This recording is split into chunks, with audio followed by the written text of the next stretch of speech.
Добрый день, уважаемые слушатели.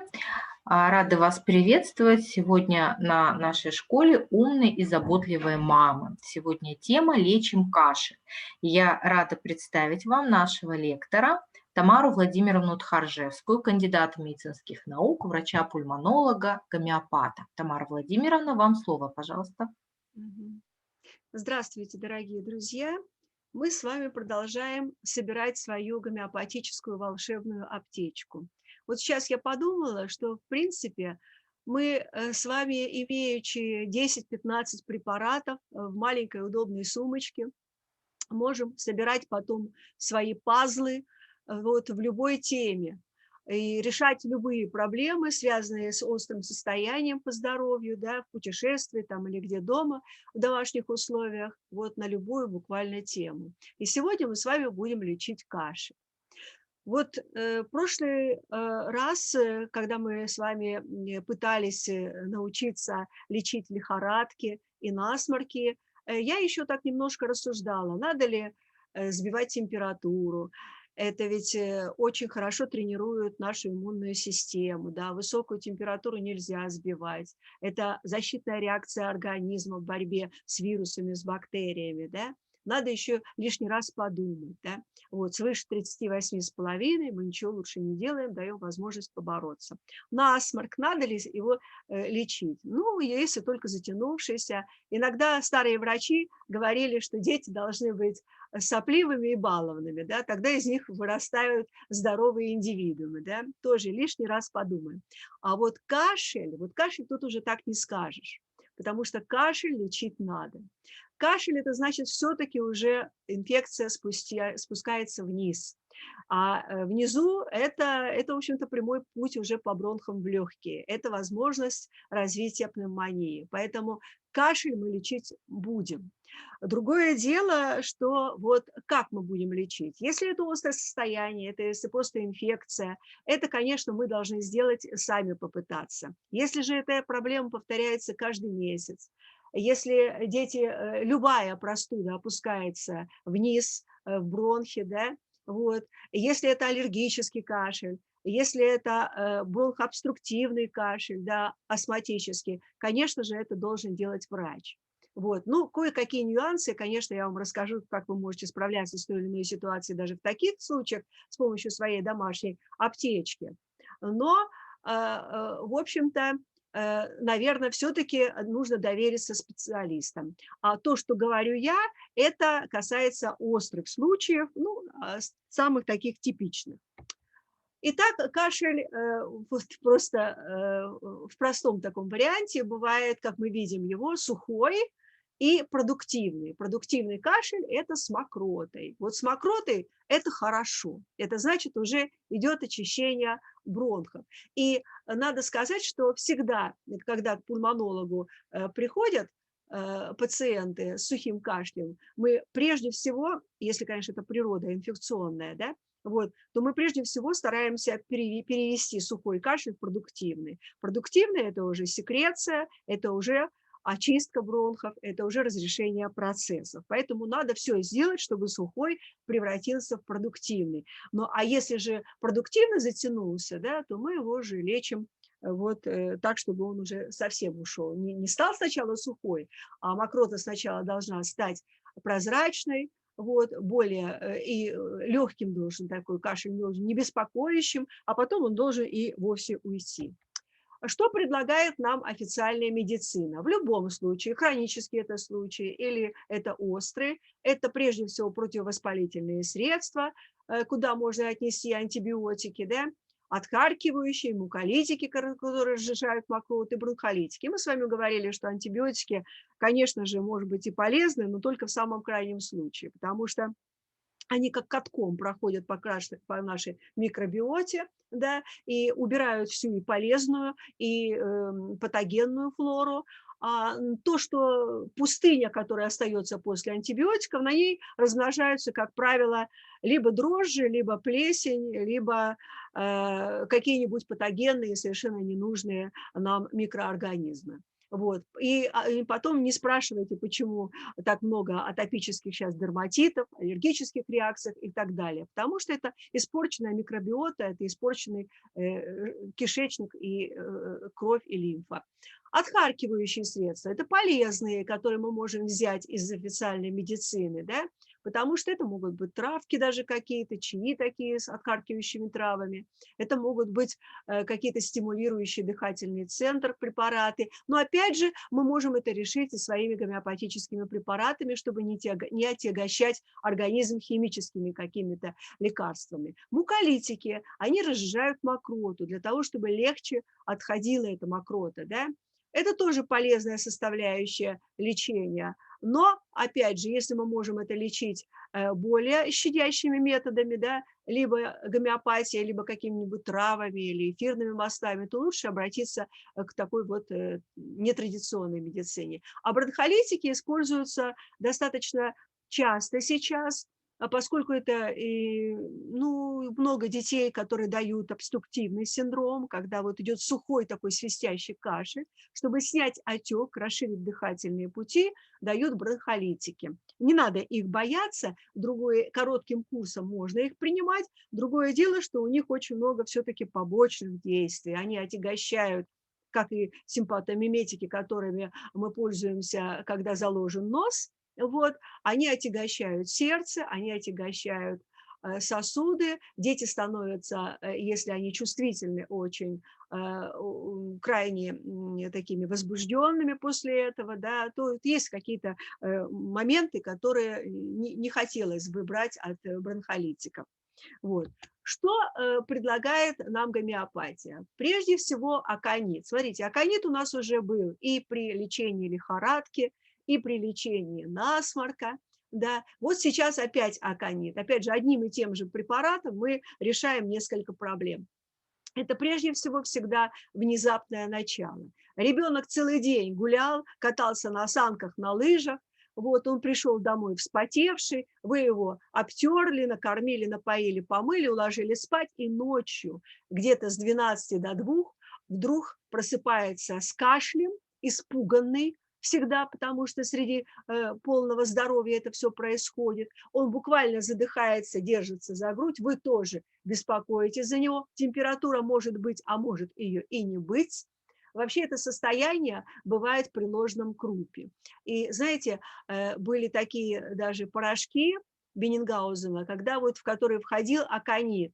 Вот когда ребенок просыпается и, задыхаясь, кашляет, у него какое-то странное состояние такое, вы очень пугаетесь, потому что не знаете, чем помочь, обычно вызывают скорую помощь, но можно дать аконит, 3 гранулы, буквально 5 гранул под язык, ребенок очень быстро успокаивается и засыпает. Все, проблема решена. Поэтому помните об этом препарате, греха большого не будет, даже если вы случайно испугаетесь сами и дадите этот препарат ребенку, он просто расслабится. Поэтому можно дать 5 гранул при кашле. Аконит – это острое состояние, и его нельзя давать на следующий день, потому что этого состояния на следующий день уже не будет. Это всегда именно внезапное начало, это самая первая стадия воспаления, самая первая стадия инфекции. Поэтому потом мы перейдем к другому препарату в зависимости от того, как будет развиваться картина. Феррум фосфорикум очень хорошо следует за аконитом. Это тоже начальная стадия заболевания, его можно дать на следующий день. Вот. И профилактика – это всегда пневмония считается. Я вам говорила, что это либо примесь крови в выделениях, либо какие-нибудь такие красные сосудики, петехии, кровоизлияния на слизистых оболочках. Это может быть, а может быть и не быть. Знаете, вот сейчас при лечении ковида очень часто начиналось состояние именно с аконита. Вот, мы давали этот препарат, и на всякий случай через несколько часов мы давали феррум фосфорикум для профилактики пневмонии. Как мы даем? Феррум фосфорикум С30, 5 гранул 1 раз в день. И вот я хочу вспомнить опыт индийских коллег, которые дают феррум фосфорикум 30 на всякий случай ребенку, если он едет в самолете, ну, чтобы он ничего не схватил. Вот как бы делают уже заранее профилактику, Вот. Или если вот только-только заболевает, что-то какое-то поперхивание, вот, какой-то дискомфорт, еще и боли нет, и ничего, а вот что-то такое, вот голос даже начинает осипать, да, у ребенка. Вот на всякий случай можно дать феррум-фосфорикум С30 5 гранул, и вы тогда хоть как-то предотвратите развитие болезни. Опять же, если вы не попали, то ничего плохого от этого препарата не будет. Следующий препарат – это рустоксикодендрон. Вот люблю его и всегда его ношу в своей аптечке и всем рекомендую. Кашель – это даже перед заболеванием. Вот, кстати, при ковиде, вот сейчас, тоже часто бывает такое состояние, еще когда не было никакой температуры, только появлялась слабость, и вдруг какое-то странное покашливание. Правда, болела еще спина, потому что рустокс любит спину, вот, кости ломит, да, вот, это часто бывает, когда вы переохладились или промокли под дождем. Кстати, вот сегодняшняя погода в Москве – это состояние рустоксикодендрона. Если кто-то перемерз сильно сегодня, и вчера, например, также было, да, и пришел вот с каким-то покашливанием или дискомфортом, и какое-то недомогание общее, да, вот, рустоксикодендрон. Это может быть и насморк тоже, потому что это же все вместе поражается, да, может быть и насморк, может быть и кашель. Поэтому мы дадим своим пациентам рустоксикодендрон С30 по 5 гранул трижды в день. Это 1-2 дня можно давать. Обычно потом уже состояние это уходит и переходит в какое-то другое. Вот не забывайте про этот препарат. Вообще вот если берешь с собой куда-то в путешествие, не знаю, вот Рустокс, наверное, у меня на первом месте, на всякий случай от всяких непогод. Перемокли, переохладились, перекупались в каком-то озере, в море до синих губ. На всякий случай вот этот рустоксикодендрон. Вот, бриония. Вот бриония – это как раз тоже первая стадия воспаления, когда очень сильная сухость слизистых, соднение, жжение, ощущение, как будто тебе камень на грудину положили. И запомните, что ребенок, ну или вы тоже на себе это прочувствуете, если у вас будет такой кашель, да, это всегда боль в грудной клетке, либо за грудиной, и даже хочется подержать вот так вот руку, когда вы кашляете, да, либо это в грудной клетке, если это пневмония даже, да, это всегда боль, это болезненный кашель. Вот. И часто бывает, кашляет человек, и у него это отдается в голове, голова болит. Вот так вот не болит, а если вы начинаете кашлять, начинается головная боль. Вот запомните, бриония – это всегда сухость, и это боль. Вы даете этот препарат, 5 гранул однократно, очень бриония любит вот этот рецепт. Через 15 минут, чтобы повторили еще раз этот прием 5 гранул однократно, да? И через некоторое время, буквально через там час, появился кашель, но уже с мокротой. Вам становится легче, уже нет этой боли, нет этой наждачной бумаги. Понимаете? Когда вот как бы кто-то масло налил, да, как будто смочили эту слизистую, вам легче сразу стало. И эта бриония уходит уже тогда, уже она больше не нужна, потому что бриония – это сухость и это боль. Боль ушла, сухость тоже ушла, и появилась слизь какая-то, да? Вот когда появляется слизь, это уже другой препарат. Чаще всего это просто та же пульсатила. Это кашель и насморк. Вот, выделения легко отходят, они желтоватого цвета. Откройте окошко, поднесите туда ребенка, и он скажет, что ему легче дышится. И сами на себе тоже так же прочувствуете. Да? Или, например, кашель дома, вышел на улицу, если такое бывает, кашля нет, потому что на улице, на свежем воздухе, несмотря на то, что человек болеет, ему легче. Вот, всегда спрашиваю, где легче дышится. И кашель, и насморк сразу облегчается на свежем воздухе. Это пульсатила, 5 гранул в день. Вот, до улучшения состояния. Что значит лучше? Кашель становится меньше, желтоватые отделения становятся прозрачными. Вот, и постепенно кашель и насморк уходят. Вы понимаете, что это все связь. Не бывает, редко бывает, чтобы при ОРВИ только все было внизу, только один бронхит. Хотя есть такие дети, которые говорят, что насморка у них не бывает. И мамочки говорят, что да, у нас все сразу, горло чуть-чуть заболело, и сразу все пошло вниз. Это у нас такие туберкулиновые так называемые дети. К ним особый должен быть подход, но этот препарат тоже можно. Пульсатилу никогда нельзя давать, я вам секрет один открою, когда нет еще никаких выделений. Если вы дали его раньше, это заметили по неосторожности, это заметили врачи-гомеопаты еще раньше, которые работали, то может затянуться инфекция. То есть если вы услышали, что уже все там что-то клокочет, ребенок даже не умеет высмаркиваться, но у него там все это есть, давайте смело пульсатилу. Но пока это сухость и боль, и вот тогда лучше ее не давать. Лучше дождаться вот этого состояния, когда появилась слизь. Я вам говорила, что желтая мокрота – это еще не значит присоединение гнойной инфекции, это просто лейкоцитарная реакция, это пока еще не осложнение. Но вот если зеленая мокрота появилась, и когда педиатры настаивают на всякий случай пропить антибиотики, давайте мы этого делать не будем. А сначала все-таки полечим ребенка своими гомеопатическими средствами, которые у нас могут заменить антибиотики. И вот если они не помогут, тогда только мы можем воспользоваться рецептом врача. Ну, конечно, все относительно. Надо смотреть и слушать пациента, надо смотреть, как он реагирует, может быть, там температура шпарит, да. Я не вижу этого. Но в принципе, вот если такое, есть ребенок здоров, кажется вам активный, да, его ничего не беспокоит, он играет, у него хороший аппетит.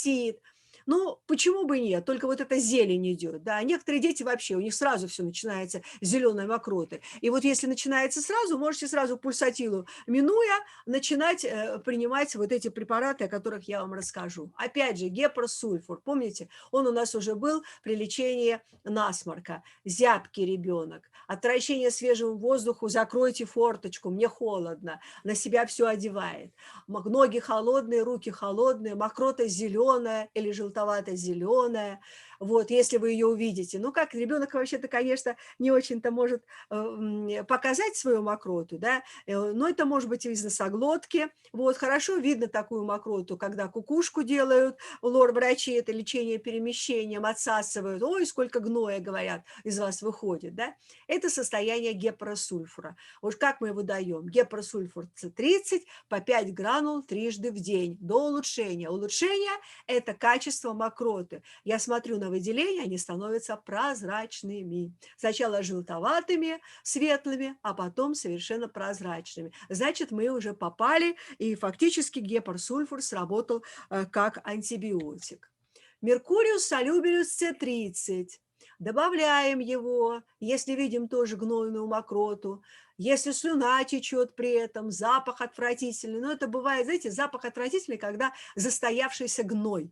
Это обычно бывает либо в пазухах, либо вот такая мокрота очень странная выходит, которая вот лежачие больные, у которых дренаж затруднен, и вдруг они начинают вот кашель начинается с дурно пахнущей мокротой. Да? При синуситах такое бывает. Так, в общем-то, вы не увидите ее. Способ применения точно такой же. Меркуриус солюбилюс по 5 гранул только дважды в день. Мы его даем меньше. И вот есть такая фишка у гомеопатов. Мы можем совместить эти препараты.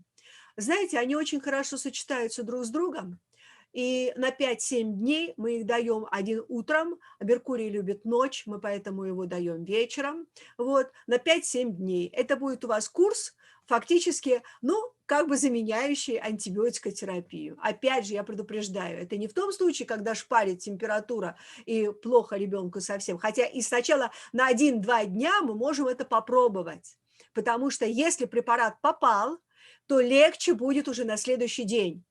Уже легче. Вот если гепросульфур и меркурий вы дадите сегодня, например, и завтра, то послезавтра уже будет результат.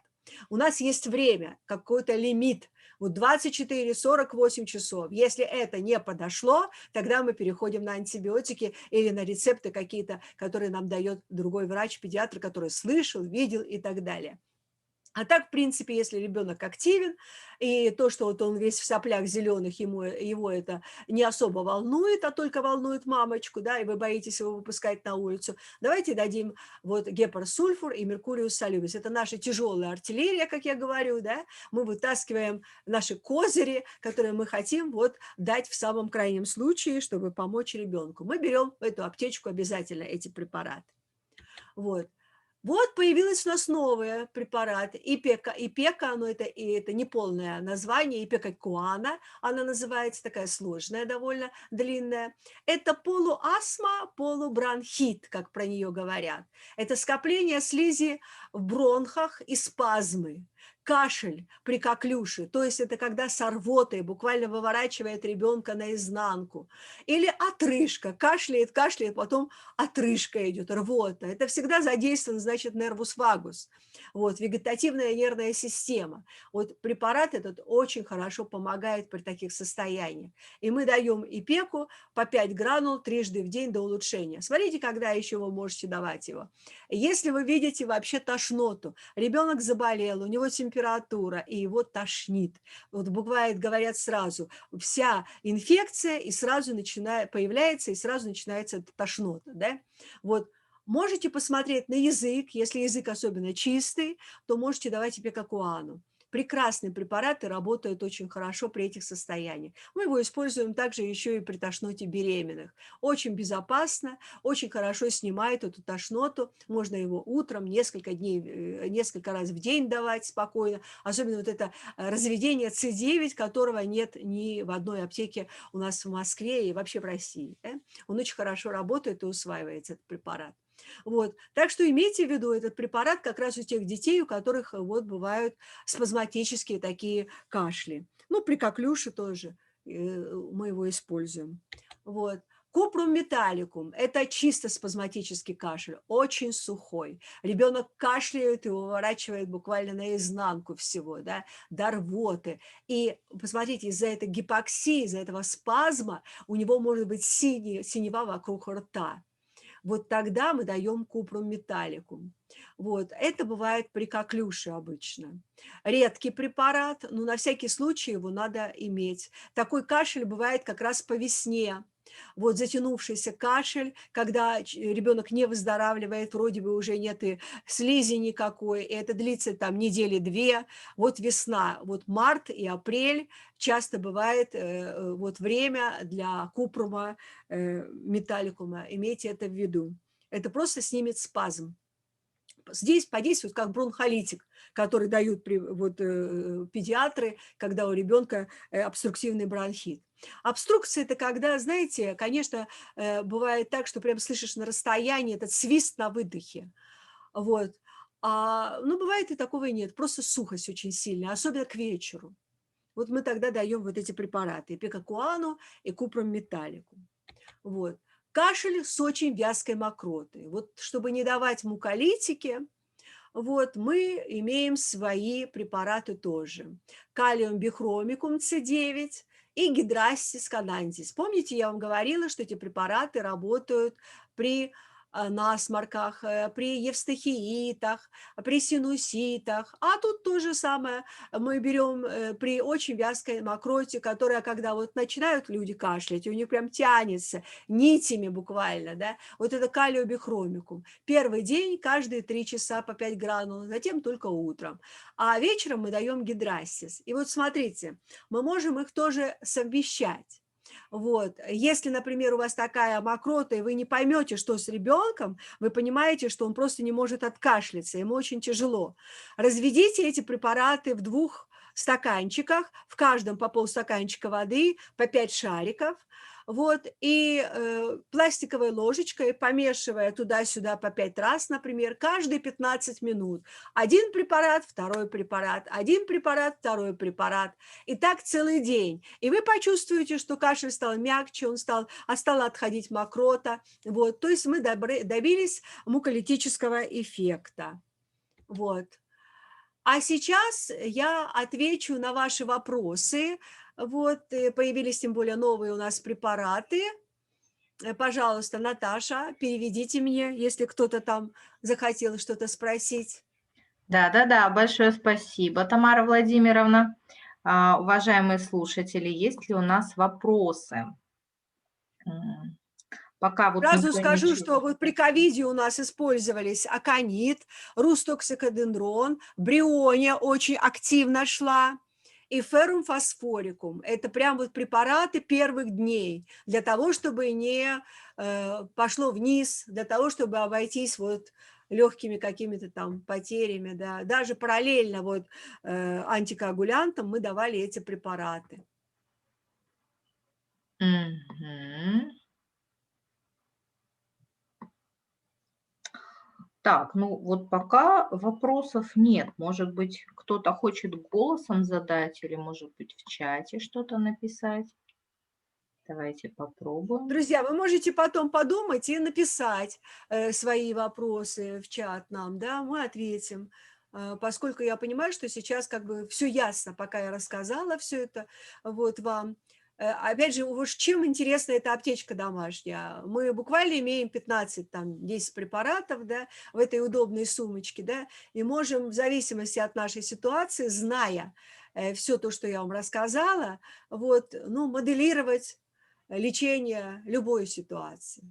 Это очень удобно. А в аллопатии этого нет. Там четкое разделение есть, да? Это от головы, это от этого, это от этого. Они не взаимозаменяемые. Здесь же мы можем с вами какие-то схемы сами, понимая принцип действия препаратов этих, да, имея его стороны, вот, патогенезы, зная его, моделировать, как хотим, вот, любую схему лечения. Мгм. Тамара Владимировна, а вот я вопрос задам, как мама. Скажите, пожалуйста, вот если у меня есть такая собранная аптечка, могу ли я самостоятельно назначать, ну, так сказать, посмотреть у ребенка, какие симптомы, или все равно мне нужно обращаться обязательно к врачу, вот как-то безопасность для меня, может быть, мне проще, я не знаю, там какой-нибудь нестероидный противовоспалительный препарат ребенку дать, и все. Ну, вот я уже сейчас моделирую варианты. То есть насколько безопасно, если я не попаду вот в какую-то точку. То есть мне показалось одно, например, там сопли какие-то или там кашель, мокрота вот такого характера, а она требовала, например, назначения другого препарата. То есть какая опасность, какие риски будут от этого? Ну, смотрите, на самом деле, вот если вы дадите нестероидный противовоспалительный препарат, это как раз вы навредите. Вы навредите, поскольку вы сразу перекроете иммунную защиту собственного организма, да, и ребенка тоже. Вот. Вы просто отстрочите на 1-2 дня эту проблему, но вы получите уже в ответ гораздо худшее состояние. Да? Я думаю, что вы можете из домашней аптечки, зная очень хорошо своего ребенка и себя саму, совершенно лечить, не боясь каких-то последствий. Да? Вот. Другое дело, если вас настораживает это состояние, и вы не можете решить, ну вот, например, вот не падает температура, да? Вот вы уже лечите сегодня, мои все препараты попробовали, а температура все равно идет. Лучше вызовите врача. А вдруг началась пневмония? Пусть он ее послушает, на всякий случай, да, как бы чего не пропустить. Другое дело, если врач ничего не услышал, там все хорошо. И он вам говорит, тут вот это просто ОРВИ банальное, да? Вот. Но на всякий случай, знаете, возьмите, вот давайте мы все-таки пропьем антибиотики. Как бы чего. Есть врачи-педиатры, которые очень аккуратно относятся к назначению сильно действующих препаратов. Да? Они говорят, давайте вот все-таки поборемся, в крайнем случае вот можно так. Но есть врачи, которые сразу, сходу, снимая с себя ответственность, они прибегают к этой схеме на самом деле. Идут по пути наименьшего сопротивления. И им все равно, что через 2 недели вы уже будете в худшем иммунном состоянии и схватите новую какую-нибудь инфекцию, и это будут более серьезные последствия, да, уже. То есть они как-то не программируют на будущее. Вы должны программировать сами и беречь своего ребенка. Если вы не попали в десятку, вот как я вам рассказала, опять же, ничего страшного не произошло. Если вы видите, что не работает препарат пульсатила, не попал, подумайте, значит, что-то не так. Дам я тогда гепросульфур и меркурий солюбилис. Что-то я не заметила. Если бриония не попала, но не бывает такого. Если вы чувствуете сухость, если бывает вот это вот именно жуткая какая-то боль, и наждачная бумага, ну попадает она. Коллеги, попадает. Вот я такого не видела. Вот вы можете температуру не попасть. Это может быть такое. Потому что тут есть такие нюансы. Есть жажда, нет жажды. Там язык такой, язык сыкой. Вот какие-то там ноги холодные, руки горячие. Вот есть какие-то такие вещи, которые вы еще в испуге можете не учесть. Но опять же, я призываю, что уже жаропонижающее мы даем только свыше 38,5. Если же это ниже, ничего не давайте. Пусть организм борется, да? Пусть тренируется иммунная система. Ничего страшного не произойдет. Вы держите руку на пульсе. Опять же, если это хронические случаи, предупреждаю, только должен врач смотреть. Но если приходят и говорят, знаете, мы устали уже от болезни, ну постоянно, каждую неделю мы цепляем все, мы в детский садик не ходим. Вы решили один раз с моей помощью, с помощью этой аптечки проблему, второй раз решили, но вы не можете решить проблему до конца, потому что вы не понимаете, что происходит с ребенком и где его конституция дала сбой или показала слабую сторону. Этим должен заниматься уже доктор. Я должна уже с вами расспросить вас, как протекала беременность, какие вы препараты принимали, чем болели ваши папа, мама и так далее и тому подобное, и прийти к выводу, почему ребенок такой слабенький, почему он цепляет все подряд. Но острую ситуацию вы должны решать сами. Насколько смелости у вас хватит. Но опять же, не паникуйте, если вы сильно боитесь, выпейте сами аконит. Аконит вас расслабит. Но у нас будет с вами тема психоэмоциональных расстройств. И я вам расскажу тоже, как эти же препараты использовать даже в этом варианте, чтобы какая-то была помощь в разных ситуациях, когда вы сильно волнуетесь. Потому что когда волнение сильное, разум не работает. Вы понимаете, вам действительно хочется дать аспирин какой-нибудь побыстрее, да, и вызвать педиатра. А какой педиатр придет, мы не знаем. Опять же, он может сказать металлическим голосом, и мамочка слабенькая такая, нежная, она поверит и будет пичкать всем подряд. Как вы правы, Тамара Владимировна. Спасибо вам большое за ответы. Коллеги, может быть, у кого-то созрел еще вопрос. Может быть, кто-то не хочет писать, а хочет задать голосом. Это тоже приветствуется в нашем с вами диалоге. Подключайтесь. Я вот хотела спросить, Тамара Владимировна, знаете, о чем? Вот иногда бывает, мамы говорят, вот у меня какой-то сырой ребенок, не знаю, завтра вести его в садик или не вести, там отправлять в школу, не отправлять. Вот он мне сказать, что заболел, но он какой-то вот не такой. Можно ли, вы там говорили про разные препараты, можно ли что-то такое дать, знаете, как на профилактику, там, про запас, и посмотреть с утра? Что бы вы порекомендовали? Я в таких случаях даю, если вообще непонятная ситуация, а ребенок как-то поменялся, да, это феррум фосфорикум. Вот то, что я вам говорила, как делают индусы. На всякий случай они дают феррум фосфорикум 30. Да? Если же вы точно знаете, что ребенок промок, перепотел, там, я не знаю, переохладился, да, перекупался, вы даете рустоксикодендрон. Вот два препарата вот этих, да. Есть, раньше давали в связке аконит, брионию, белладонну. Вот старая московская школа. Я не считаю, что это правильно. Это такая троечатка по Да, можно их гомеопатически. соединить, да. Ну, если, понимаете, на всякий случай, что-то с моим ребенком происходит, он какой-то не такой. И вот соединяли 3 препарата вместе, например, по шарику: аконит, бриония, белладонна. И все вместе ему давали в рот. Иногда, часто это срабатывает. Часто очень. Знаете, Опять же, наверное, если врачам... непонятная такая вот ситуация. Но если Да, это вот же по нашим погодам, вот смотрите за окно. Наша погода, вот весна и осень, это слякоть жуткая, да, промозглая, как сейчас. Это рустоксикодендрон. Не надо тут даже голову ломать. Все сейчас вирусные инфекции, все идут под этой вот маркой. Даже ковид, который сейчас начинается, он сейчас начинается либо с арсена, либо с вот этого препарата. Мгм. Рустокс.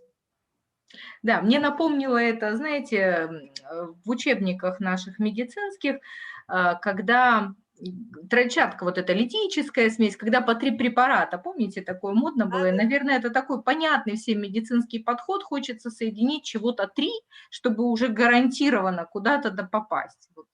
Да, Да, специально. интересно. Но понимаете, там получается так, их можно, конечно, вместе давать, и давала старая школа, и все это помогала, и вы можете это попробовать соединить, тем более в аптечке все это есть, да. Но там есть такие иногда, ну как это, наверное, взаимоисключающие какие-то характеристики у этих препаратов. Аконит, например, это сухой жар, а белладонна – это влажный жар. Поэтому, чтобы не думать, влажный или сухой, дадим все вместе. Мгм. Вы знаете, напрашивается тогда вопрос про кашель. Может быть, дать что-то такое, что от любого кашля. Хочешь сухой, хочешь влажный, или что-то с чем-то соединить, если непонятно. Нет, Как вы вот этот номер не проходит. не А при брать? кашле нет, смотрите и наблюдайте. В гомеопатии все-таки очень важно наблюдение. Вы ребенка своего лучше меня знаете. Ко мне мамочки приходят и говорят, что я уже знаю, что завтра будет проблема. Щека, например, красная, да? Или там какая-нибудь язвочка во рту вскочила, показывает ему больно. Значит, завтра будет проблема. И вы также наблюдаете, и вот в этот момент вы можете дать фосфорику. На всякий Мгм. случай. Да, Ферромфосфор очень считается вот таким интересно. наиболее таким профилактическим и безопасным самым препаратом, Да, если что-то на очень. пустом месте.